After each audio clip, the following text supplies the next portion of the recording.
All right. Hi, everybody. I know we're all kind of just connecting to audio and so on. So as we do that, we'll get you set in and then we'll get going. I think we have most people in. So I got to say, I already know this is a really good turnout. So I'm pleased to see that. So thank you, everybody, for coming back. My name is Kadar Hiremath. I am the Associate Director for the Chronic Brain Injury Program here at Ohio State. And so tonight we are having our April sessions for NeuroNights begin. The focus this month is on kind of looking at brain injury as a chronic condition and thinking about managing that over the course of your life. And so we have tonight's speaker and next week's speaker as well, Dr. John Corrigan, who will introduce himself here in a second.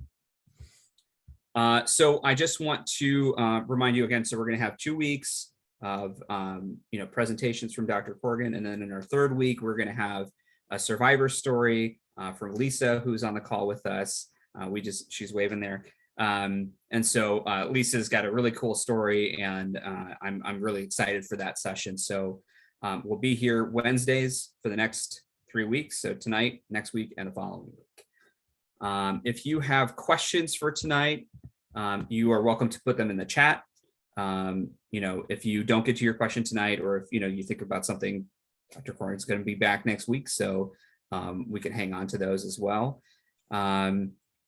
Otherwise, I think I'll get out of the way and have a really great presentation from Dr. Corrigan. So thanks so much, John. Thank you, Kadar, and hello, everybody. It's good to see so many folks with attending NeuroNights. This has been a great function that the Chronic Brain Injury Program is set up, and it's good to see that it's got so much interest. So I'm John Corrigan. I'm a professor in the Department of Physical Medicine and Rehabilitation here at Ohio State. As a matter of fact, 40 years ago this week, I joined the faculty in physical medicine and rehab to help start a new program for a population of folks that we hadn't been getting into rehab. And these were individuals who had very severe traumatic brain injuries. Most had survived automobile crashes and crashes that people had not survived before some of the use of seatbelts and other ways that we had started to be safer in automobiles. But they were coming out of comas, and we didn't really know how to systematically do the early rehab. And I was in community mental health before that, and this sounded intriguing, and I took the job, and here I am 40 years later still doing the same work. So our clinical programs here at Ohio State were focused almost exclusively early on with, right after the injury and what's happening in the early recovery. But as we started, working with folks over time, we realized, wow, there's still a whole lot going on after the early injury. And while the healthcare system, wants to throw most of its resources at the first, few months or so after injury, in my career, I realized that I became more and more interested in the living with brain injury part of things. And so that's what I have done, now for the last 30 years or so, including 30 years ago, we started a program that's still running over at Talbot Hall called the TBI Network. And it's for people who have substance use disorders and brain injury. And the first director of that program is on the call tonight, Beth Windisch. And Beth has joined me in our next venture, which is called the Ohio Brain Injury Connection, and it's a statewide service delivered virtually to help people both navigate resources and just education and development of self-advocacy skills for persons with brain injury. We're going to talk more about that next week. We're going to talk about the Brain Injury Connection, but what I thought you might be interested in this week is how the field has just changed dramatically in terms of how thinking about brain injury and, moving from it just being thought of like an injury, like a break in of your leg that, heals. And after a certain amount of time, you get you've gotten your recovery, and, hopefully you're back to full functioning, but maybe a little not. But then it's kind of over. It's, it's an injury. It's time limited. How we shifted from that view of it to thinking about traumatic brain injury as a chronic health condition. So that's the setup. I've got a few slides. I always have too many slides. I will try not to just spend the whole night talking at you. And if somebody could just let me know if they're seing my Looks title good, John. slide there. Yep. Okay, so I think I've covered this part. Oh, so in the other part of my background, so that's the part I told you there, the professor part. In 1990, the Ohio General Assembly created a program called the Ohio Brain Injury Program. And it was first in the Department of Health. Then it was in what we used to call Rehabilitation Services Commission, or VOC Rehab. And then 10 years ago, at the request of consumers and with the agreement of VOC Rehab, the General Assembly moved the program to Ohio State. And the idea was that we were studying living with brain injury, and we could provide a lot more continuity. And so since 2013, actually, I have been the director of the Ohio Brain Injury Program. And that's the program that's starting the new Ohio Brain Injury Connection that we'll talk about next week. I do still have funding from several federal sources.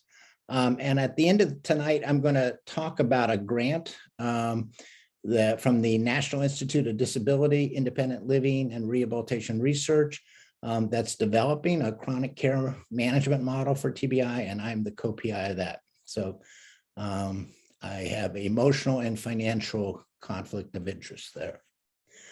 All right, so this is what I thought I would try to address. So what do we mean by a chronic health condition, and how do we come to think of TBI as one? What services are needed to address TBI as a chronic condition, and what do we need to know to do so? And I'll just say outright that there's a lot more we need to know to really take an evidence-based approach to treating brain injury as a chronic condition. And then I will tell you where we are with this grant that I just mentioned, that's creating a chronic care model. So Centers for Disease Control, of course, has a definition of chronic disease. And I'm putting disease in quotes because that's how it's talked about in medicine and medical care. I do not think of traumatic brain injury as a disease. You'll hear me, I try to instead talk about a chronic health condition, so apologies in advance for this disease word. But it is what CDC uses, and they talk about it as conditions that last a year and require ongoing medical attention or limit activities of daily living, or both. That is a wide open definition, and the CDC doesn't even agree with themselves on it, because in another place they've defined it a bit differently and actually said it's something that goes on for 6 months, not a year. And there was an article not too long ago that said, be careful when you start using these words, because whoever you talk to, they've defined it differently. But the idea is that this is not just an event in time, that has either a cure or a plateau, and then it doesn't require attention anymore. This is something that takes ongoing attention, and particularly requires that attention so that you will have your best life despite it. The Centers for Medicaid and Medicare and Medicaid Services, CMS, has a list of 21 chronic conditions. You'll notice that traumatic brain injury, matter of fact, even traumatic spinal cord injury, are not on that list. the source of this list and how you get on it is actually something that is a tremendous mystery. But this is their definition of what are the chronic conditions. There is something to being on this list, because having one of these is part of your in some kinds of health insurance, particularly in managed care, may mean that you get a bit more services. You might be assigned a case manager, for instance, when you wouldn't otherwise, or having multiple chronic conditions can qualify you for other kinds of health services. So it's not trivial that we're not on this list. And indeed, one of the goals of the Federal Traumatic Brain Injury Model Systems program is to get traumatic brain injury added here. So the history in traumatic brain injury actually goes back a bit more than a decade. And even a little before this, there was a report in 2009 was the first that said, hey, things change over time after a brain injury. But Brent Mazzell and Doug DeWitt are often credited with the first to kind of put in words that this is a so-called disease process, not just an event, as I pointed out, not just an acute event, however long it takes in terms of the initial recovery, but then it's stable. Flora Hammond and I, Flora Hammond from Indiana University, in 2013 wrote this article saying, we should be thinking of traumatic brain injury as a chronic condition. And in particular, we should be really impressed with how dynamic it is over time, that it doesn't stabilize. And we shared these data, and I apologize in advance for those who don't like numbers, I love them, this is data from the TBI model systems, and each of these columns is comparing how people change over a certain amount of time. So this is 2 years, from 2 years after injury compared to 1 year, how much change they had, from 5 years versus 2 years, from 10 years versus 5 years, or out here from 15 years post-injury to 10 years. And in each case, what we're plotting is what percentage of folks stayed the same, and that's the blue down the middle, what percentage of folks declined, and that's this pinkish reddish at the top, and what percentage of folks got better, and that's this green down at the bottom. So a couple things I'd point out from this is that the blue is not the majority. It may be a plurality, but there are 50 to 60% of folks who are changing, even out here 15 years post-injury, compared to 10 years post-injury, there are more people changing than not. When we looked at these data and other data that have come out of the model systems, we were concerned about the red here, that this part seemed to be growing over time. And some of the early work talking about traumatic brain injury chronic condition was focused almost entirely on how do we prevent decline. But the other thing that became clear as we thought about it was this down here at the bottom, that we had people who were actually even way out here changing in a positive direction, were improving.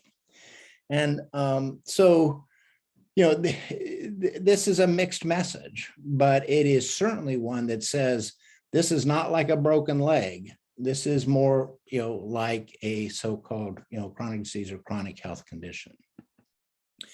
As part of an article we published with the Centers for Disease Control that was focused on the decline, we speculated what some of the sources of that decline might be. And one of it was these progressive degenerative diseases like Alzheimer's or Parkinson's or chronic traumatic encephalopathy, the CTE that you've heard about. And there is data suggesting that traumatic brain injury may be a risk factor for developing these, though we don't have the kinds of epidemiologic information we need to really know how strong that relationship is. My guess is from my point of view, it's a relationship, but it's not a real big relationship. But we also said, traumatic brain injury causes one to lose some of their independence, and that increases inactivity, and we know that inactivity leads to poorer health. So that could be a source of this decline. We know that for many, there's damage to the frontal areas of the brain, which may change just a person's approach to health and healthy behaviors, like maybe drinking too much or engaging in risky activities, which may lead to death and disability, from those poor choices. That might be a source of decline. We also recognize that injury exacerbates financial hardship for many individuals and families. It's a tremendous strain financially. And now we talk about social determinants of health and how things like socioeconomic status, stress, have a direct effect on health. And our conclusion was that it was probably all of the above, that all of these things are contributing to decline. But since that article was written, there's been a slight turn that I think you will find of interest, and that's that instead of looking at this as possible sources of decline, we should look at this list as reversible sources of decline. Now, the first thing I'll point out to you is that these bottom three are all within our reach. These are not medical, miracles or new discoveries being needed to figure them out. That one's financial relationship or the strain in one's life, or something that we could have some control over by policy or other ways. The ability to better manage our behaviors and choices. The ability to stay active despite the loss of functional independence. Those are all things that we could see a clear way of instituting.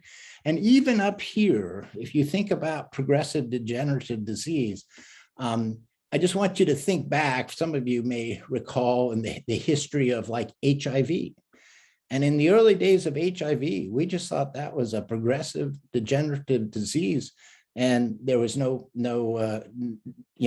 chance of not declining. To where today, we not only do we know that it can be held off, there have been a few cases of individuals who have been declared cured of HIV. Another example is MS. When I started in this field, if you were diagnosed with MS, what you had to look forward to was, though the pace may be different for some people, the direction was always decline. And now we have figured out ways that we can, for many, hold MS largely at bay, if not at least to greatly extend one's functional and active lifestyle. So what I'd say to you is that it is really important that the medical field shift this conception of traumatic brain injury from being like an injury that is short-term to understanding that it is indeed a chronic condition, it indeed is dynamic, and it's something that we can be working on to have the kind of success that we have had with other chronic conditions, whether that's diabetes or HIV or MS, even Parkinson's. There's been tremendous advances. So if I could stop here, because I think that's my message to you tonight, but I don't have the good judgment of stopping now. And I thought I'd just throw out a few more things. And John, before we get there, could I ask a question from the chat? Yes, please. Mm-hmm. Okay, so you talked about like being able to show that function could change over time. Mm-hmm. And so when you're talking about that, can you get a little bit more into the detail of when someone's looking at a function chart, how does it say that they declined or improved? So what kind of tasks are you looking at when you're talking about that functional change. So that particular chart that I showed you was based on a scale called the Glasgow Outcome Scale Extended. And it's kind of an indication of global functioning or global disability. It actually starts with death as a state, but goes through what's called good recovery, and a mixture of things go into it. So the extent to which you are independent in your home, independent in the community, the extent to which you've been able to work or resume work, how much care one requires. So it's kind of a very global scale of disability that was developed specifically in brain injury. It has been criticized for being a little too vague, too broad brush, but we have looked at looked at traumatic brain injury and change over time in other ways as well. For instance, another is using a measure called the functional independence measure, which is simply an indication of how much assistance you require to do everyday tasks, activities of daily living, and some of what are called instrumental activities of daily living, getting out and about in the community, being able to communicate, problem solve, those kind of things on your own. It has shown some of the same dynamics as what I showed you. Another is what's called community participation, and that's essentially, how integrated and part of your community you are. And it has three sub-factors. One is your productivity, not necessarily for pay, but how much you are working for maintaining your household and or doing volunteer work. A second dynamic is how socially engaged you are. And then a third factor or dimension is just how much you get out and about in the community, going out of your home to do activities. So that's just a sampling. And all three of those, though, we have seen the same kind of dynamics as what I showed you with that Glasgow Outcome Scale Extended. Is that responsive? Suzanne, I'm getting a nod. All right, cool, thanks. Great. All right, so we can continue. Sorry, I can't see you guys when I'm in this share screen mode. So what do we need to know? There are several things. The first is, which brain injuries increase risk for negative outcomes. So, we know that brain injuries, traumatic brain injuries, range from very, very, very, inconsequential and minor to very, very, very severe and consequential and life-changing.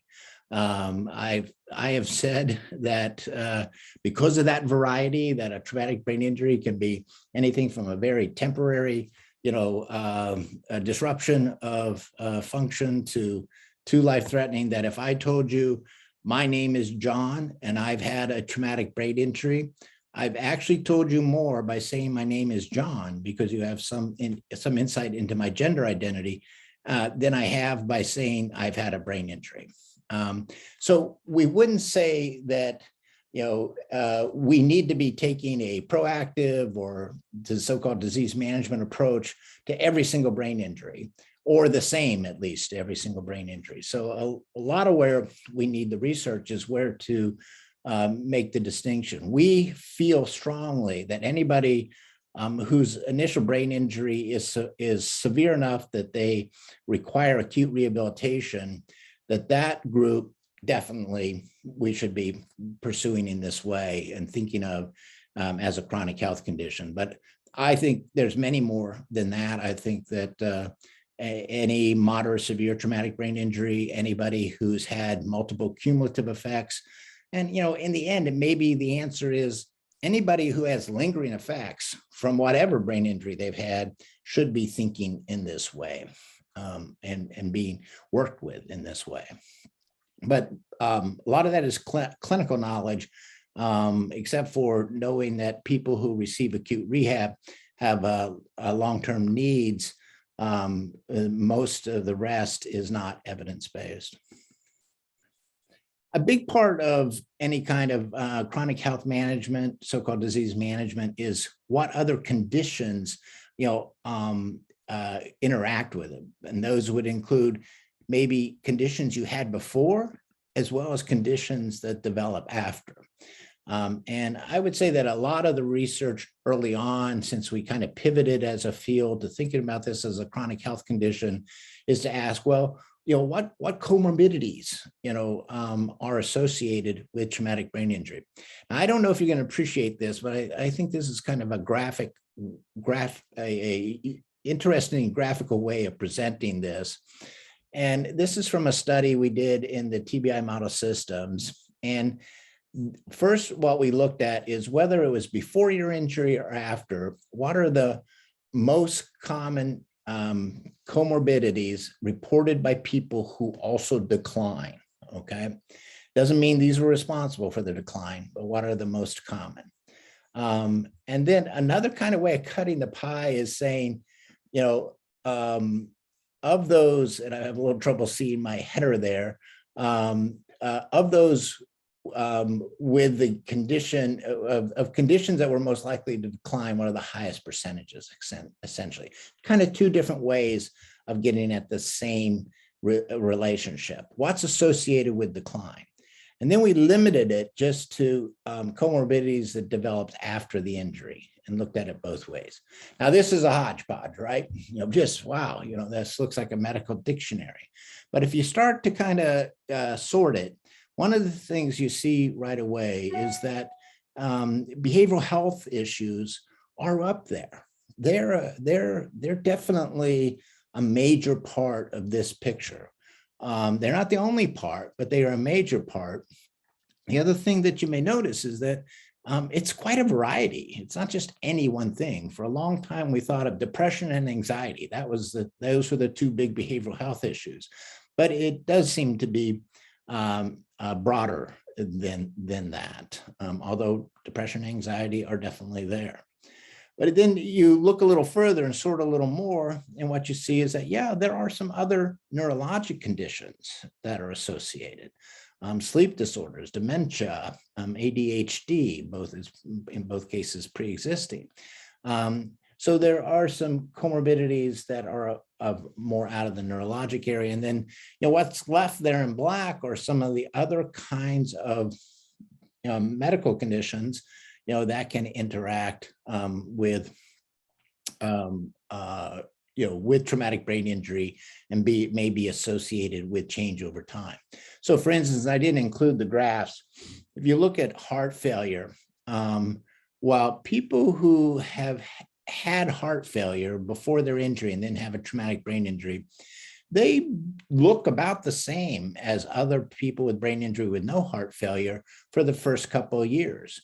But then as you get out towards 5 years and 10 years, you see that they decline in motor function much more so than everybody else, people without a heart condition.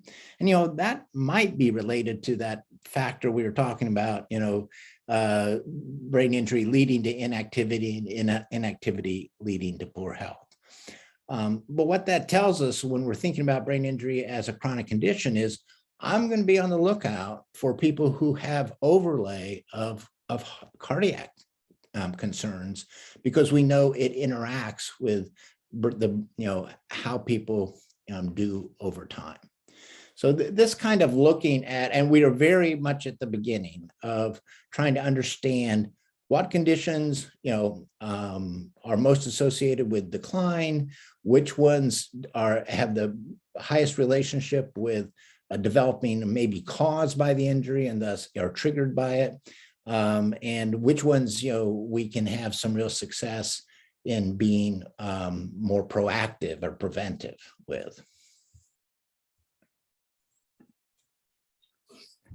All right, what else do we need to know? A big part of so-called disease management is self-management.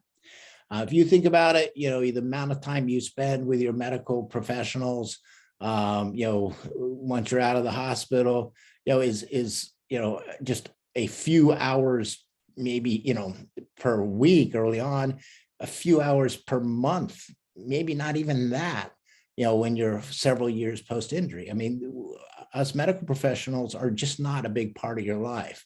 And so if you just leave it to your condition being managed by us, you're not going to get the same outcome. And so for all conditions, that are chronic in nature, there's been a recognition that self-management has to be a big part of it. And most self-management programs for other conditions, that there's some typical things that are addressed, how to make good health decisions, how to evaluate new treatments. That always comes along. Hey, try this, try that.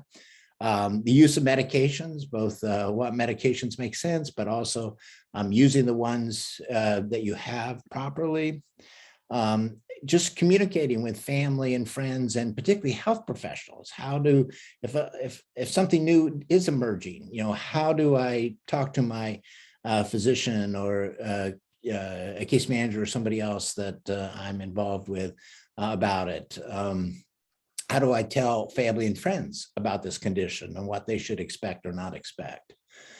There is frustration, fatigue, that can be pain, and certainly as so many survivors talk about isolation with, living with brain injury or other chronic conditions, coping with that. Depression, as I said, not only a part of traumatic brain injury, but almost all chronic conditions. And then, the flip side is, what am I going to do to promote healthy living? Whether that's stress reduction methods, exercise, which some have said is probably the single best medicine for chronic health of any sort, as well as nutrition.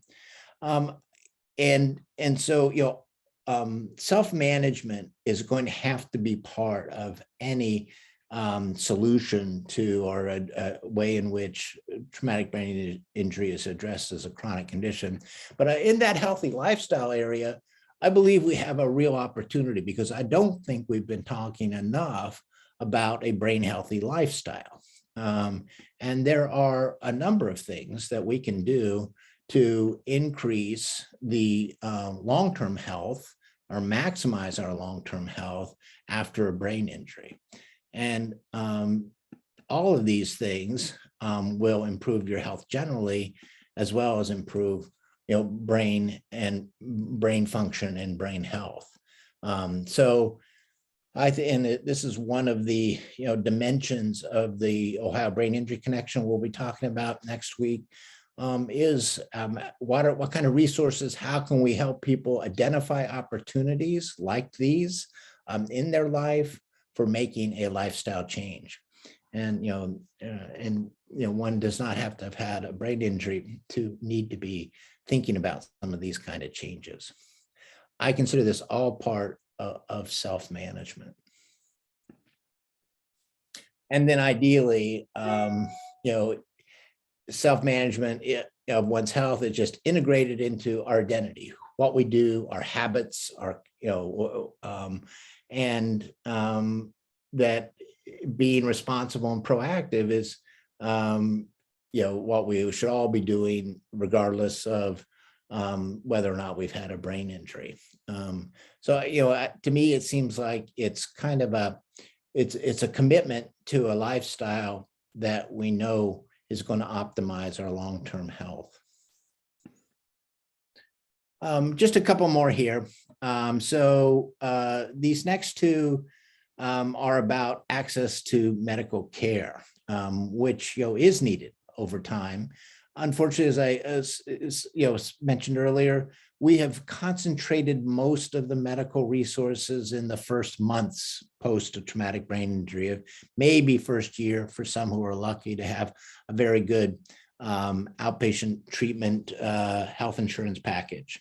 But when we're thinking about living with a brain injury, we cannot limit ourselves to those first months or year.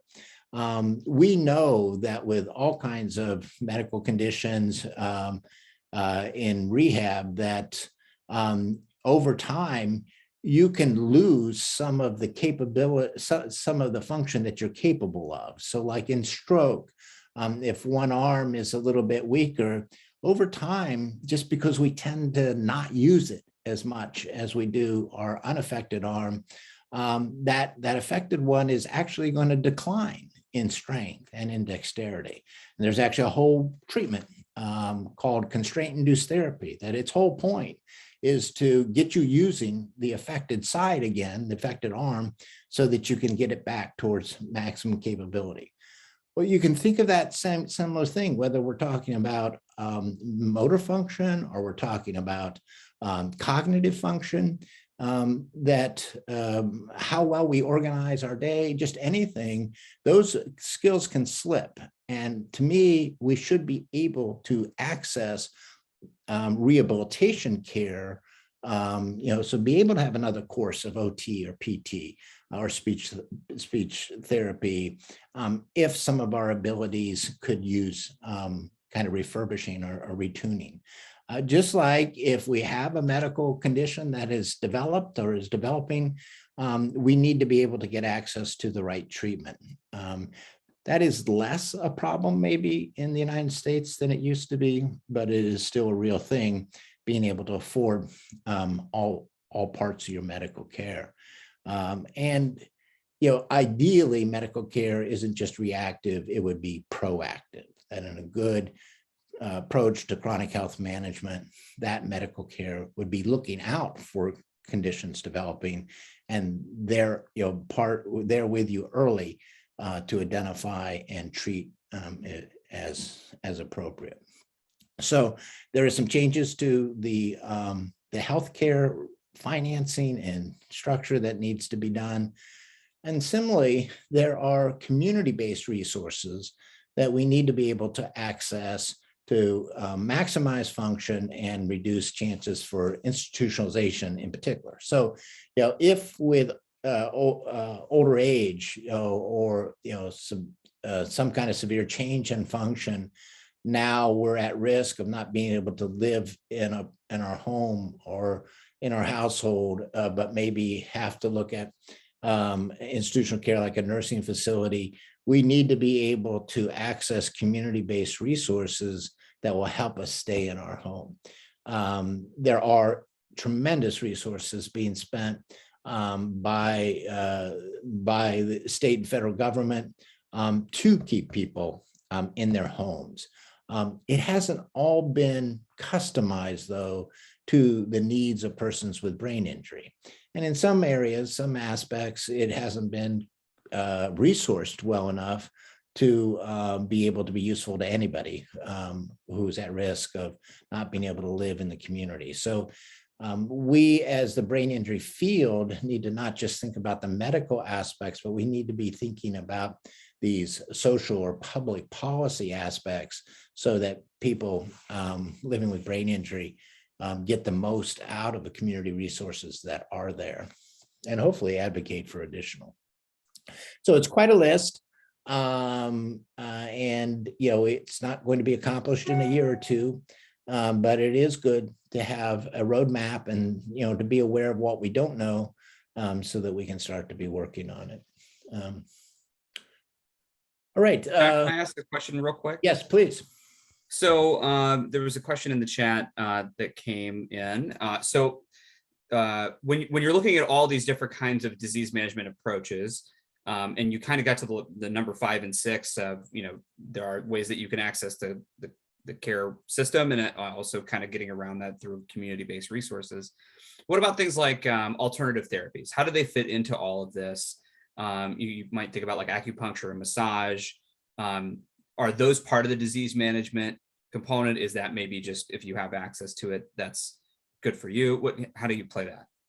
Yeah, so to me, there's nothing that is effective that should be left off the table. I do have concerns that like other health conditions now in brain injury, we do have some solutions being thrown at us that just do not have an evidence base. But things that are effective should be available to us. And, so, I mean, we know that, acupuncture, is effective with pain. Pain is a part of a good portion of what people with brain injury actually live with. So if that's the thing that works for you, that works. All of the alternative methods, I think, should be on the table, and shouldn't just be on the table as, oh, if you can afford them. I really, I am of the mind that if something is effective, we should be able to use it regardless of our ability to afford it, or, that finances should not dictate health. So to me, they are very much a part of it, like other medical interventions. Okay. And then maybe this is a question for next week. When you're thinking about having someone help you manage those things, I would guess that you're really thinking about this comprehensive approach, inclusive of those things, whether or not they're provided by your healthcare system or not. Right. And right? I'm going to get into that a little bit in a moment here. So we are designing this kind of ideal approach to chronic health, and it is the ideal. And we have a lot of figuring out to do about how to get it funded and set up. And it's not what we're going to talk about next week. The Ohio Brain Injury Connection, can't be all these things yet.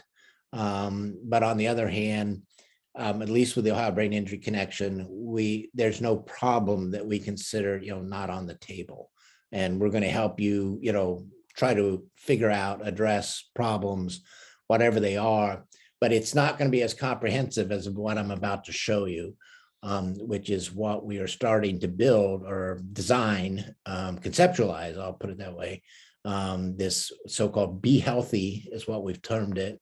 And it's we're calling it a self-directed chronic traumatic brain injury management model, because the funding from the federal source does say it's for traumatic brain injury. We've left TBI in there, but you could easily just say brain injury management model. Let me just show you real quickly what's important, and then I'll turn this off and we can talk. So what we're proposing is a chronic management model that actually has been proposed for other conditions. It's called the chronic care model, or some call it the Wagner model, but that would be our starting point. And one of the parts about it that we really like is it suggests a partnership between the healthcare system and the community in delivering this approach to living with brain injury. While we're starting with it, we've made some changes to it. And one of the big changes is that we are proposing that it be a person-centered approach. And I won't try to go into all the intricacies of what a person-centered approach means, but basically, not only are we putting the person, the individual in the center of things, we are also giving the individual the ultimate power over what happens. So we are not we are trying to move away from a medical model of telling you what's good for you and what you should be doing, to working with you to identify your goals, your strengths, your interests, and how they fit with what we see as what would be good healthcare. So person-centered is a philosophy, but it is also just how you structure services and approach services. The third is that we would use a multidisciplinary clinic structure. So we've changed that over here to multidisciplinary clinic. So that's, and the multidisciplinary clinics are used all over the medical centers, where folks with multiple expertise are organized in a way so that if you have a condition that needs that various expertise, you can access it through essentially one structure. So that way it's not very innovative, but I think some of the other things we have planned really juice that up. So the multidisciplinary expertise we're proposing, a model like this needs is, of course, brain injury medicine. And we've gone to, we're not naming disciplines here, we're trying to name areas of expertise. We need expertise around the affective, behavioral, and cognitive, implications of brain injury, including how that affects one's capability and how self-management can be adapted to meet the needs based on emotion, behavior, cognition. So we are essentially kind of changing this circle from just being a responsibility of the community to saying we think this brain injury program, chronic brain injury program, should take responsibility for helping you with self-management. Of course, movement or exercise, whether that's PT or exercise physiology or whatever, but both on a remediation basis, but also exercise as a very important preventive activity. Of course, social and vocational engagement needs to be part of the expertise of this program. Community resource navigation, and this might be through a relationship externally. So this circle we're kind of shading to say it would be a shared responsibility, but at least that the healthcare part of the system would take some responsibility for making sure that aspect is there. And then we'll use a care coordination approach, which means that somebody's job is specifically to make sure that all the players, individual, all their healthcare providers or other critical people, insurance, whatever, are all on the same page, that they're facilitating the communication. So this is a pretty elaborate multidisciplinary clinic, and not just traditional medicine. Not all of these services are things that you can bill fee for service, which we typically do in a multidisciplinary clinic. So, as I'll show in a moment, we're kind of thinking about other ways that we can fund it. But one of the other aspects that I think is innovative is that we're talking about the intensity of one's involvement with this program, not just being medical complexity, which is what we do in the healthcare system all the time. We say, how medically complex you are is going to determine how much we're involved with you.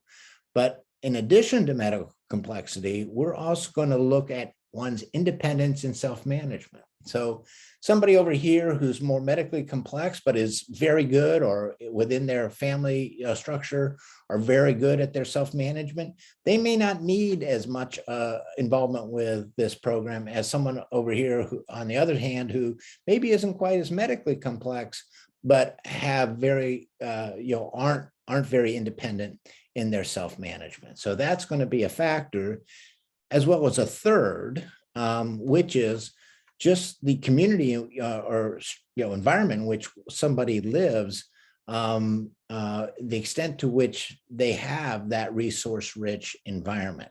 Environment's kind of very loose concept here, but we all live in a context, and so the risk created by our communities will also be part of this, including social determinants of health. So it's going to be through this three-pronged or three-dimensional approach that we decide kind of how involved or how intense the involvement is of we are with a person. And I think that's kind of a unique aspect of it. And then finally, as I said, we're saying it's a multidisciplinary clinic. That's typically fee for service. It will not support this structure. So we're looking at blending it with some kind of innovative funding. And right now, all of these are on the table as possibilities. And actually, in the end, our recommendations may be that it remains a menu, that depending on the medical center, there might be different ways in which there would be this blending or partnership. So that's getting a little bit into the technical weeds, I realize, but I do want you to know that we recognize that this is a big lift for a healthcare system to finance. And so we're thinking it has to be, again, a community healthcare partnership. For instance, a program we looked at in Dallas. It's a diabetes clinic for long-term management diabetes that is located within the city's wellness program, a exercise and wellness program run by the city. And they've co-located, and they've actually, have shared, space and budget and other things, so that the person with diabetes can actually go one place and not only be getting their medical care, but they can get somebody help with their nutrition and help with their exercise and other aspects of their optimum management of their diabetes. So we are looking for those kinds of innovative approaches. So that's what I got. I warned you it would be too much. I'm going to stop sharing the screen and see what kind of questions. Oh, Awesome. Thank you, Dr. Corrigan. So yeah, we do have a couple questions in here. So I'm going to try and get to as many as we can. If we don't get to your question, I will either save the chat or you can email it to me and we can get those in the queue for next time. So, okay, so I'm going to go back to where I left off here. Okay. So Lisa had asked, no, there was one before that. Sorry. Okay, so Mariana asked here about alternative therapies, or she was thanking us for talking about alternative therapies. And she talked about a functional medicine approach. And it's just kind of interesting because there's a lot of parallels between what you're talking about and what functional medicine is. And is it just the same kind of approach here? I don't think I want to say that I am an expert on functional medicine approach, but let me say that I am a big advocate, and everything we've been talking about is all the ways one makes themselves better, not just medicine. And there are a lot, there are a lot. Again, I look at other chronic conditions, that the single most important thing you can do with MS is actually exercise. But because people are so bad at following that advice, we've developed all these other things we do. But exercise is quite an elixir.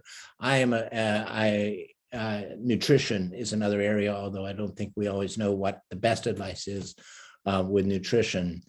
Sleep, oh my gosh, and brain injury, sleep, and a lot of the things we do for sleep are not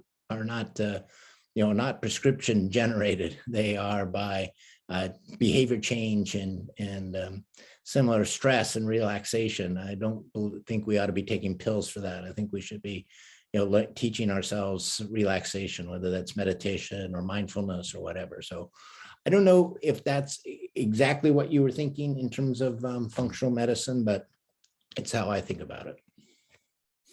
Well, Marianne, if that's not, toss it in the chat and I'll re-ask it. You just talked a little bit about sort of the mindfulness and meditation kind of components. And so there was a lot of mental health components that you showed on the slides that were kind of common to TBI and some of the chronic components. So when you're talking about delivering these services or delivering this disease management model, how does mental health care weave into the physical care? Well, I mean, it's not new to brain injury that mental health and the rest of physical health have to be married to serve people's needs. As that comorbidities chart I showed you is, there are a lot of behavioral health conditions that are associated with brain health. So that's, it's not an accident that the Department of Physical Medicine Rehab has 12 psychologists in it, and only only a few more physicians.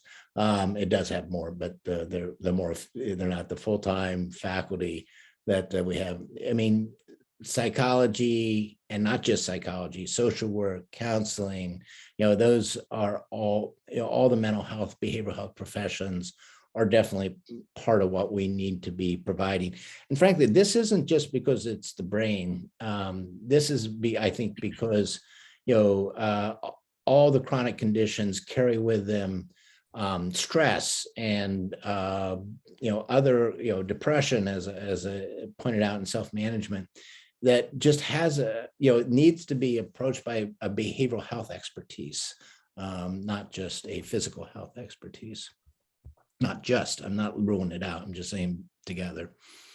I don't know if that's what you meant by the question, but it's definitely part and parcel. Lisa, did I get close on that? Okay, cool. Then she also asked for Be Healthy. This is an interesting question. For the board or whoever developed it, is there someone on as part of that has had a TBI? Absolutely. So we have a very large stakeholder board that includes individuals who've had brain injuries, family members of individuals who've had brain injuries, professionals from other disciplines and specialties, public policy people. So it's quite a variety. We definitely value the input we're getting from folks who have lived experience, that's for sure. All right. There was a comment on gut-brain interactions. You kind of talked about that a little bit. How would you do? How might you approach a nutritional component of all of this? That's a great question. And, what we don't know about gut brain right now is so much more impressive than what we do know. I mean, we know just enough about the microbiome to know we ought to know more. That's all I could say about it. And there is research in traumatic brain injury about, the gut brain axis for sure.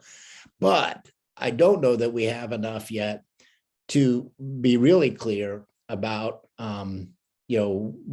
what unique nutritional recommendations there might be. I think we can go as far as to say what's good for the heart is good for the brain. I think we can go that far, and that has nutritional implications. But I don't know that we've gotten to where we can say these foods, and this kind of nutritional approach is definitely is direct, then additionally affecting brain health. I think we're going to get there. We're at like where we were with the genome, 25 years ago. We just have to, and the microbiome makes the genome look like child's play in terms of complexity. It's an interesting part of the conversation because I'm today I'm reading a microbiome document. I'm working on a brain injury document. And then I was reading something of one of our researchers who works on stress and the gut and the brain and how it all interplays with progressive, decline after brain injury. So timely questions for sure. Yeah. I'm gonna leave with one last one here. So in all of this, right? So you're talking about self-management.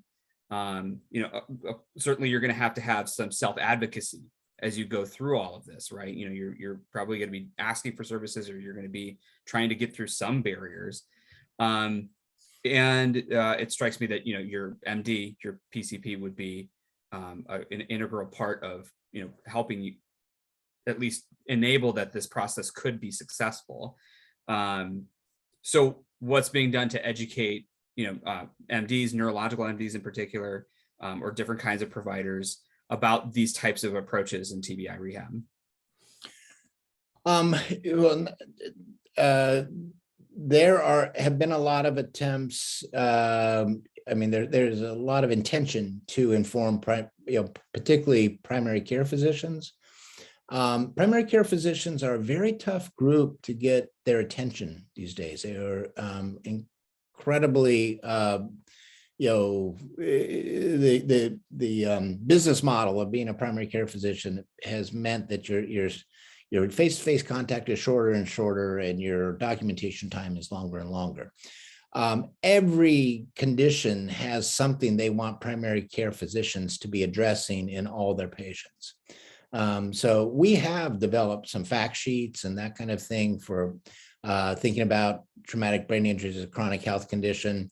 But I can't say that we feel like we've made a dent at this point.